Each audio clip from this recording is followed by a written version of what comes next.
No DQ Galaxy. We are live with a recap of Monday Night Raw for June 3rd, 2024.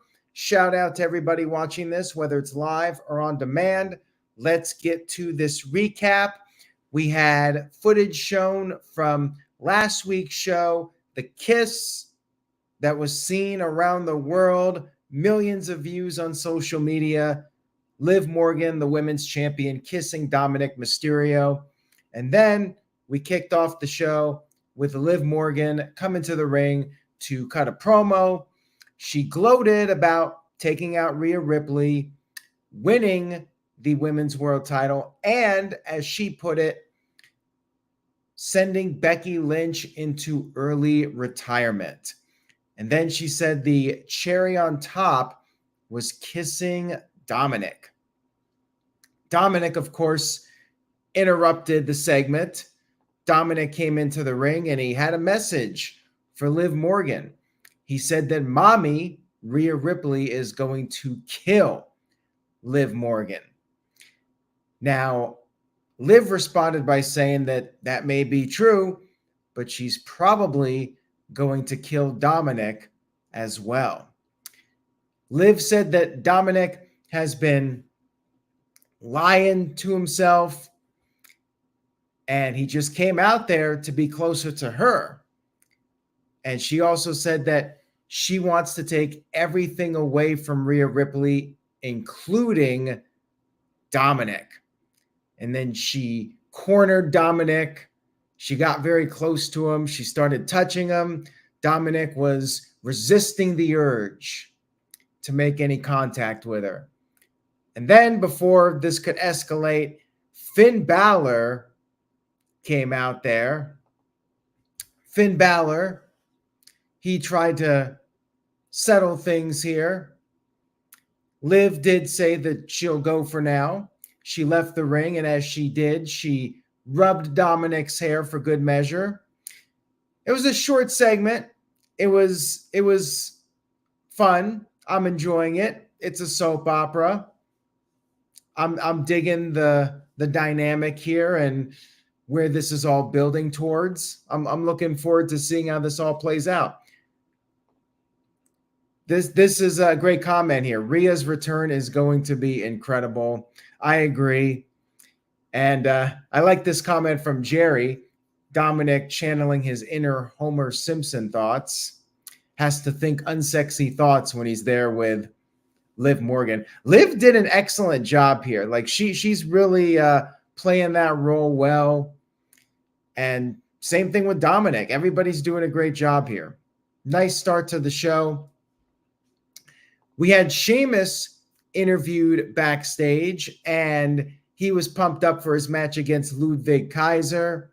But then as Sheamus was coming to the ring, Sheamus was attacked from behind by Ludwig Kaiser. Ludwig with a chop block took out the bad knee, but Sheamus still wanted to have the match. And the match did take place after the commercial break. Kaiser was targeting the knee. He was chopping Sheamus, and Sheamus got fired up. He was no selling, and then Sheamus took control. He spit on Kaiser, which is definitely something that we would not see in the Vince era. I don't think spitting was allowed for many years in WWE, probably since like the late 90s. Spitting went out a long time ago in WWE, so it was interesting to see spitting again on a WWE show. Sheamus built up some momentum, but he was still hurting. His knee was still bothering him. Kaiser made the mistake of trying Sheamus's own move, the 10 beats. Did not work for him. And then Sheamus went for a running knee, but he missed. He hit the turnbuckle. He was not doing too good, and the referee was going to call off the match, but Sheamus refused. He told Kaiser to give him more. He called Kaiser a bitch, which was entertaining, and Sheamus then had one more burst of momentum, hit some chops, did the 14 beats, and then went for the white noise, but his knee gave out on him, and Ludwig Kaiser took advantage and got the 1-2-3 victory over Sheamus. Quite surprising. TJS was surprised. He's like, Sheamus is losing to Kaiser's sidekick. But you know what? I think this was a great match, and Kaiser is getting a push that he really does deserve. Sheamus will be all right. Sheamus is Sheamus. He's a legend. And this elevates Kaiser, and now we can see a rematch with these guys. I had no problem with Kaiser picking up the win, and Kaiser was cheating, of course, attacked Sheamus before the match, and Sheamus refused to give up. So Sheamus did look pretty strong in defeat.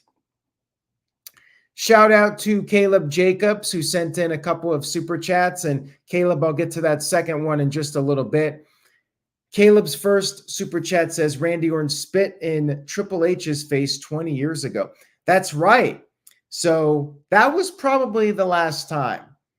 Maybe we had something a little bit after that, but definitely by the time WWE went PG, spitting was one of those things that they stopped doing. He also spit in Harley Race's face on an episode of Raw. Yeah, Randy Orton was definitely a very disrespectful young man back then. I would definitely recommend checking out this match. Hard-hitting, fun match with these guys, Kaiser and Sheamus. And I say run it back at Clash at the Castle. I don't know if they're going to do that or not, but that would be a great city to do it in.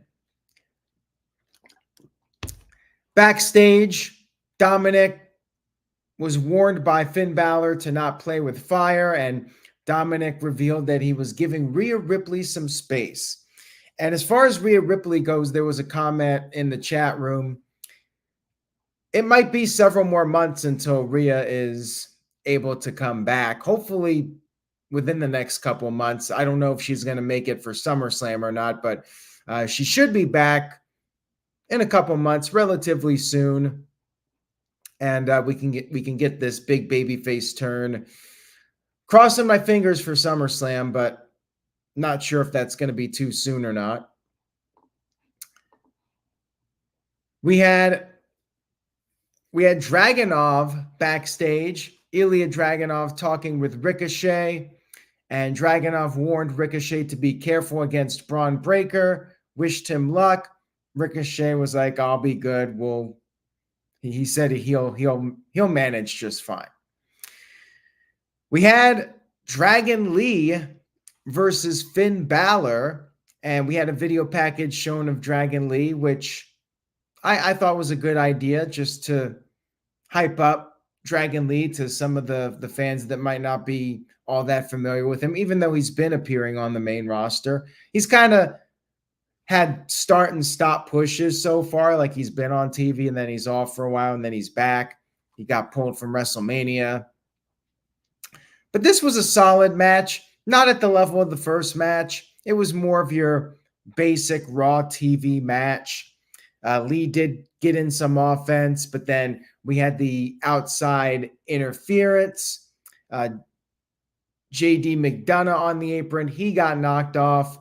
And then Dragon Lee went up top. Carlito then showed up, knocked Dragon Lee off the top. Lee decided to go after Carlito and JD McDonagh, which was a mistake on his part. Stupid babyface.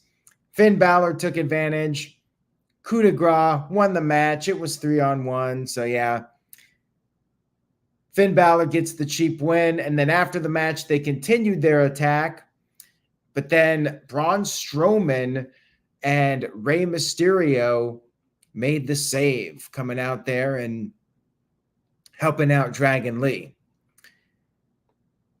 Then backstage, Damian Priest had an idea for Carlito. He suggested that Carlito go to Adam Pearce and book a match, Carlito versus Braun Strowman. And Carlito was not too happy about this, but he's trying to earn his spot in Judgment Day, I guess. And then we had R-Truth coming in and talking about how being in Judgment Day was like a roller coaster, but it was the best days of his life. And then the Miz showed up on camera and was basically like, what the hell are you talking about? I really wish we'd see more of Awesome Truth in the ring. Like they're just doing these backstage segments, but keep in mind, they're the tag team champions. I really feel we should be seeing them utilized in the ring more and not just doing the comedy segments. Sami Zayn, the Intercontinental Champion, came to the ring and he talked about how his time as champion has been a little bit tarnished by Chad Gable. Chad has been a thorn in his side, and he said they need to settle it. One-on-one match. He wanted Gable out there, no American Alpha or Alpha Academy, excuse me. Alpha Academy came out there, but it wasn't Chad Gable. It was Maxine Dupree, Otis, and Tozawa. Maxine had a prepared statement from Gable. Gable was not there, but Gable wanted an Intercontinental Championship match. Zayn accepted the match. He said they could do it, Clash at the Castle. And he tried to once again convince Alpha Academy to step away from Chad Gable, but then Swerve, and I'm not talking about Swerve Strickland, Chad Gable was actually there. A sneak attack. It was a setup. He attacked Sami Zayn, and he picked up Zayn. He wanted Otis to knock out Zayn, but Otis refused. So Gable slapped Otis. Tozawa stepped in. Gable got in Tozawa's face, and then Maxine Dupree broke them up. And then Gable yelled at Maxine and told Maxine to beg on her knees for him to back off. And that she did. She got on her knees. She begged. Otis got really pissed off at this point. He got right in Gable's face, and the crowd popped huge for this. This was a massive pop. The crowd really wanted to see Otis just beat the crap out of Chad Gable. But then Sami Zayn went after Gable. However, Gable threw Sami Zayn into Otis, who was preparing to leave the ring. Otis ended up knocking into Maxine and Tozawa. They were on the apron. They fell off the apron. And then Gable told Otis that Sami Zayn did it. And unfortunately, Otis believed Chad Gable. Otis attacked Sami Zayn. The crowd was so disappointed that Otis attacked Sami Zayn. Otis gave him the power slam, and then Otis carried Maxine and Tozawa to the back. What a segment. I thought this was fantastic. Once again, I would say this was probably the highlight of Raw. Like, just an awesome storyline. When Otis finally snaps, it's going to be awesome. And I wonder when they're going to do it. Backstage, Chad Gable was very happy with Alpha Academy. And Maxine said she was really hurt, but Gable thought she was just being in character. He was so proud of Otis. He gave him a kiss on the cheek and then said, at the Clash, they are finally going to help him win his Intercontinental Championship. I kind of agree with Matthew. I could see them doing this at Clash at the Castle. Like, imagine that pop in Scotland, Otis turning against Chad Gable. I feel like you have to do it at a premium live event to get the maximum pop. I could see it happening there. And we also saw Gable chatting with the Creed brothers. And Caleb Jacobs sent in a $2.08 super chat. Thank you for that, Caleb. I appreciate it. Says, Alpha Academy will turn on Chad Gable. Yeah, it's just a matter of when, but it is going to happen. It's just a matter of time. It kind of like when Sami Zayn broke away from the bloodline. You're just waiting for it. we could very well see it at Clash at the Castle, maybe Money in the Bank, but I think they got to pull the trigger on it pretty soon. And then we get the Alpha Academy with Chad Gable. By the way, rumors about Chad Gable's contract, that the contract was going to expire this Friday. And, well, the match has been booked. Maybe he signed a short-term extension, but I cannot imagine Chad Gable leaving WWE. Like, I would be shocked beyond shocked, because right now Gable is getting the biggest push of his career. Like, he's one of the highlights of the show now. How could he leave WWE? And I can't see them lowballing him either. Like, Gable's doing fantastic work. Like, he's going to be an upper card guy now with the Creed brothers. Like, this is going to be a massive group in WWE. I do not see him leaving whatsoever. I think whatever happens here, he's going to end up with WWE long term, and he's going to be a big player for years to come. And as Michael Wayne said, Gable has signed the long-term deals with WWE. Michael, you're making a scene on Twitter, so good job, Michael. I'm proud of you, Michael. Next up, we had Braun Breaker versus Ricochet. This was another good match. Ricochet was trying to use his speed,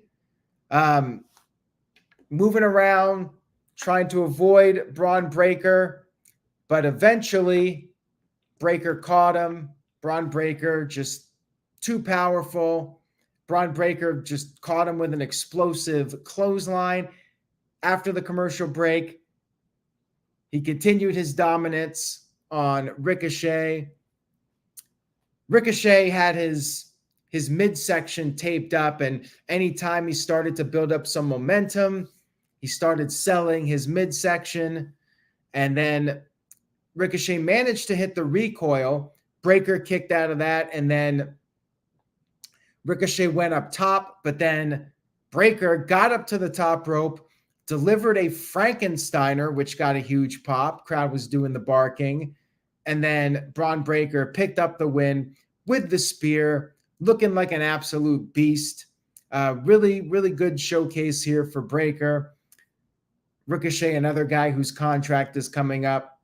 Now, considering Samantha Irving is the ring announcer, and she's doing great right now. Like, will Ricochet really leave? Like, I know there's the temptation of the Will Ospreay match in AEW, but Ricochet's another one that would surprise me, just because he's always seemed to be a Triple H guy, and plus you got to consider his wife, or fiance, I should say, in WWE.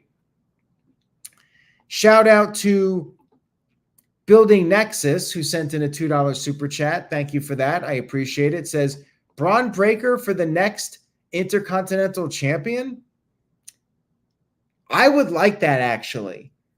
As much as I'd love to see Chad Gable get it, I feel like Otis has to cost him. But we'll talk about predictions soon. Maybe Sami Zayn squeaks by, and Otis costs Gable the match, and that sets their split. And Gable moves on to something else. Maybe he can get back in the mix down the line. But yeah, Braun Breaker winning it from Sami Zayn, I like that idea. That could very well be what happens. And shout out to Caleb Thomas, who sent in a $2 super chat. Thank you for that. Says, can we please get Brock Lesnar versus Braun Breaker? I love it. That's another good one. The thing is now, Brock Lesnar's been gone for a while. It's allowed new talent to be established. And I'll tell you this, Braun Breaker versus Brock Lesnar is money. Brock Lesnar versus Gunther is money. And hell, you can maybe even do Damian Priest versus Brock Lesnar. You got several more big money matches with Brock Lesnar if he comes back. It's just a matter of all the legal stuff with Vince McMahon, and when everybody involved feels that it's the right time for him to come back. But yeah, that's a good one for Braun Breaker when he comes back. They got several more matches they can get out of Brock Lesnar before he calls it a career. Backstage, we had, I forgot to mention after the match was over with Braun Breaker and Ricochet, Braun Breaker continued his attack. What is it with WWE and AEW? Always doing these post-match attacks. Like, I feel like they're doing it more and more frequently now, both companies. Ilya Dragunov came out there because Braun Breaker was going to use the steel steps, and Braun threw the steps at Dragunov but missed, and then Dragunov knocked Breaker over the barricade, and they did announce Braun Breaker versus Dragunov for next week, which should be a fun match. Backstage, Rey Mysterio had a pep talk with Dragon Lee, said Lee will get his payback at some point, and now Rey Mysterio has to focus on the head of the snake, Damian Priest, in the main event. Next up, we had Natalya versus Kiana James in Kiana's first match on Raw. I guess her gimmick is she's a businesswoman. She has her fancy purse, and Michael Cole brought up how she has a business degree. Unfortunately, crowd did not care too much about this. And they do watch NXT because, I mean, they were very much into Braun Breaker, although he's been on TV quite a bit. But, like, they'll sometimes chant, whoop that trick on Raw and SmackDown. For whatever reason, the crowd just hasn't been into Kiana James yet. She's only made a couple of appearances, though, so it may take time. I thought the match was all right. Natalya is a good person to help establish the newcomer. It was a decent match, pretty basic. Kiana James avoided the sharpshooter and then won with her finishing move, which was called the 401k. Yeah, I mean, I think she's got a ways to go. But it was her first big match on Raw, so we'll see. We'll see if she continues to build up the character. We'll see if they do something else with her and Adam Pearce and give fans a reason to care about her. Time will tell on that. And then backstage, we had the New Day cutting a promo, but they were interrupted by Carrie and Cross. Cross said the power of positivity is dead and said that that Xavier will follow Cross once they lose the match, once New Day loses the match to AOP. Cross said that Woods will not have to follow Kofi around anymore. And it's kind of like Kane telling John Cena to embrace the hate type of deal. And I don't buy that WWE will pull the trigger on a New Day breakup, but I guess never say never. I just feel like Xavier really could benefit from some kind of a change. New Day has run its course, but I guess it would be nice if they were like the one group that doesn't break up. But yeah, they continue to tease that maybe, just maybe, Xavier will go off on his own. We had Sonya Deville backstage once again trying to get Shayna Baszler and Zoe Stark to work with her, tried to offer some advice. Shayna basically told her to leave them alone. So the plot thickens with that. And then we had Braun Strowman versus Carlito. Now, Carlito tried to use his quickness, but quickly got run over.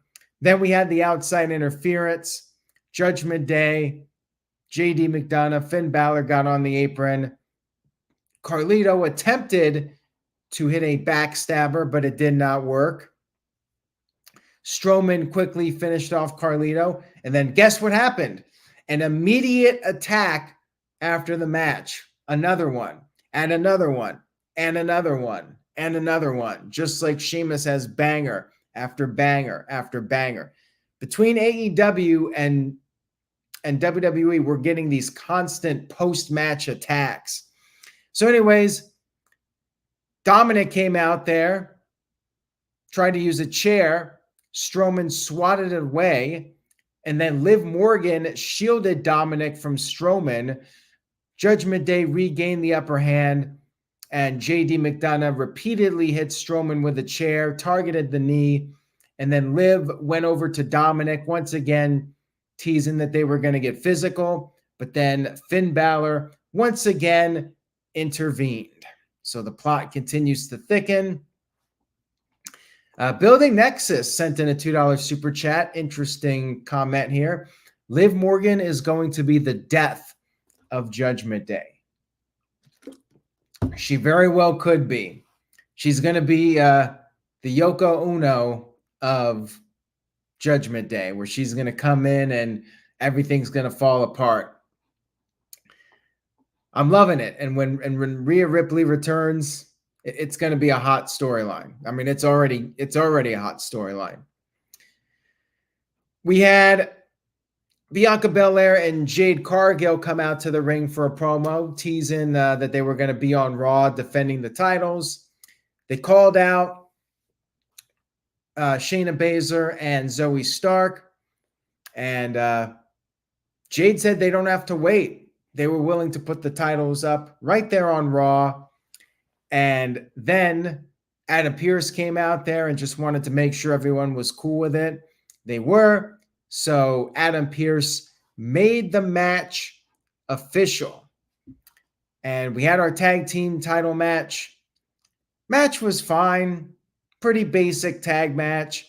Bianca and Jade got in a lot of offense, and they did dueling vertical suplexes. They did the double kip up and they posed. But then after the commercial break, Bianca Belair was in trouble. Jade Cargill got thrown into the steel steps, but then Bianca was able to make a comeback. She hit the KOD and was perhaps on the verge of winning, but then Alba Fire and Isla Dawn interfered, causing a disqualification, and it was a 4-on-2 beatdown. Nobody there to save Bianca and Jade. They don't have any friends. Poor them. So yeah, just WWE trying to keep a couple of active challengers, you know. By doing a DQ, you can still have Shayna and Zoe challenge again and have Fire and Dawn now challenge for the titles. By the way, I feel bad for Braun Strowman. Nobody was out there to help him. Where was the LWO? Braun Strowman did a solid earlier and helped out Dragon Lee, and nobody came out there to help Strowman. Kind of a dick move, LWO. What's the deal? We had Damian Priest interviewed backstage, and he vowed to be done with Dominik's father, Rey Mysterio, after Raw. And he was interrupted by Drew McIntyre. And Drew McIntyre said that Damian Priest right now is as high in the industry as he is going to get. And the crowd chanted CM Punk for this. So, you know, the fans still want to see the Punk match. It's just a matter of when Punk is ready to return. Like Rhea Ripley, I mean, hopefully he'll be back for SummerSlam, but I feel like that might be too soon, considering how long he was gone when he got injured in AEW. He was out a good 8-9 months. So you look at that timeline, and apparently he's rehabbing well, but still, I mean, coming back for SummerSlam, I'd like to see it happen, but I'm not getting my hopes up on it. Only a few guys in history had like the superhuman return, like John Cena, where he could come back 3 months after a major injury. We had a really cool little promo here from Jey Uso. He came out through the crowd and he stayed in the crowd to cut his promo, which I thought was a really nice touch. You know, you got the fans with their cell phone lights and everything, and Jey was interacting with some fans. You know, he felt like a rock star, and he basically talked about how he still has some big plans. He thanked everyone for yeeting with him on his journey, and he said he is going to become Mr. Money in the Bank. He is the first person to declare himself for the Money in the Bank match. So there you go. They're already setting up Money in the Bank, which is over a month away, but they're starting to get the ball rolling with that. Get Jey Uso on TV. I'm still waiting for Jey Uso to get involved with the Bloodline so we can set up Roman's return. We had Lyra Valkyria backstage interviewed about Becky Lynch since they're pretty close. Lyra said that she's disappointed, Becky is, but Becky will come back. She'll come around and she'll be better than she was before. And then Lyra decided to take a page out of Jay's book and declare herself for the women's Money in the Bank match. And before she could say anything else, she was jumped by Io Sky. Io Sky pissed off about losing the Queen of the Ring match. And it was confirmed next week Io and Lyra will have their rematch on Monday Night Raw. We had New Day versus AOPP. And at this point, I was getting a little bit tired. Like, I thought the first 2 hours of Raw, it was a strong show. And then the third hour kind of fell down a little bit. Part of it is I just don't care about AOPP.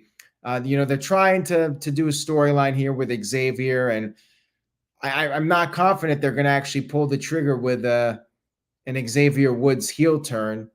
You know what? If Big E's not coming back, I say split up the New Day. Like if Big E was 100% coming back, then you could argue you got to keep those guys together. But with Big E out, I think it changes the dynamic of New Day.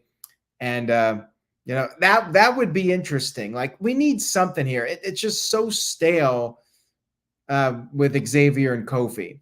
And I just don't care about the AOPP and Karrion Kross, the Final Testament.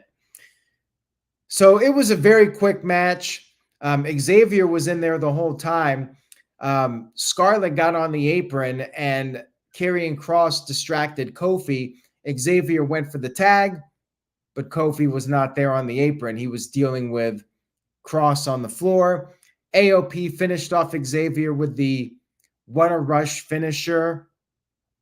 And that was that. So, they're trying to develop a storyline here, but I think the real key for me caring about this would be if we actually got to see an Xavier turn. Like, that would intrigue me. But if it's just Xavier going to be saying no and him and Kofi stay together, like, I don't really care about it that much. Caleb Thomas sent in a $2 super chat, says, anyone reverse the audio clip from the QR code? Somebody actually did and sent it to me, and it was just basically some scary voice saying that the massacre is coming. And they were just repeating that line. So, yeah, I mean, it's obviously this new Bray Wyatt, or not Bray Wyatt, but Uncle Howdy faction, in honor of Bray Wyatt. But I think we got to pull the trigger on this pretty soon. They've been doing these teases now for the past several weeks, and, it's starting to get a little old. The QR codes, it was cool for a while, but I really think they're overdoing it at this point. So I think we got to get this going and have them debut pretty soon. But thank you for that super chat. I appreciate it. We had our main event of the evening, Rey Mysterio versus the world champion, Damian Priest. Another big guy versus little guy match. So it was a little bit overkill at this point. Rey Mysterio trying to use his quickness against the big guy. He did a springboard moonsault to the outside, and then Priest took control. Rey almost got counted out at one point, and then Rey kept trying to build up momentum, but Priest would slow it down. And then Priest took Rey up to the top, went for the Razor's Edge, but Rey was able to avoid it. Rey hit the 619, then the big splash, but Damian Priest kicked out. And then, of course, we had the outside interference. Carlito on the apron. Dragon Lee went after Carlito. Then Judgment Day was attacked, or they attacked Lee, I should say. JD McDonagh and Finn Balor attacked Dragon Lee. Then Rey Mysterio came over the top with a plancha to everyone. And I guess stupid babyface Rey Mysterio. He got distracted, went up top. Damian Priest hit him with the avalanche south of heaven to get the win. Shame on you, Rey. You're a veteran. You should not get distracted like that. But anyways, Damian Priest won. And then after the match, Drew McIntyre attacked Damian Priest. Future Shock DDT'd him. Went for the Claymore, but JD McDonagh came in. Finn Balor. McIntyre fought them off. And then on the outside of the ring, McIntyre cleared the announce table. But Priest was able to gain the upper hand. And Priest choke slammed McIntyre through the announce table. The crowd chanted, "Holy shit." That got censored by USA Network. Maybe that'll change with Netflix. Netflix won't censor things. And Judgment Day stood tall over Drew McIntyre to set up the pay-per-view match, or the premium live event match, as Bully Ray would say. Good ending to the show. And there was a comment that I saw in the chat room about they're actually going to be doing heel versus heel. Keep in mind, this is in Scotland, Clash at the Castle. Drew McIntyre is going to be a massive babyface in Scotland. So for one night only, at least, Drew McIntyre is going to be the babyface for this match with Damian Priest. All in all, good Raw. I did think it dragged a little bit in the third hour, but first 2 hours were very strong. I'm giving the show a solid B. I enjoyed Raw. Raw has been really good as of late. I have been enjoying Raw a lot, more than SmackDown and more than AEW for that matter. Raw has been the best show as of late. It comes and goes. I don't know why. Sometimes it depends on the draft and who's hot. You know, right now Chad Gable is peaking, and the Dominik and Liv stuff is building up nicely, and the Bloodline kind of cooled off on SmackDown. So it just comes and goes in waves. But right now, I think Raw is the best show of the week, and I don't remember saying that too often over the years doing these live streams. But yeah, I liked it. Good Raw. Looking forward to next week and looking forward to Clash at the Castle. Anyways, guys, thank you all for tuning in tonight. If you enjoyed the video, please give it a thumbs up on the No DQ YouTube channel, and stay tuned to NoDQ.com for the very latest. Buy a shirt, NoDQ.com/merch. And hold on a second. We got one more super chat here. Caleb Thomas sent in a $2 super chat. Says, what is your biggest pet peeve that you would change in WWE?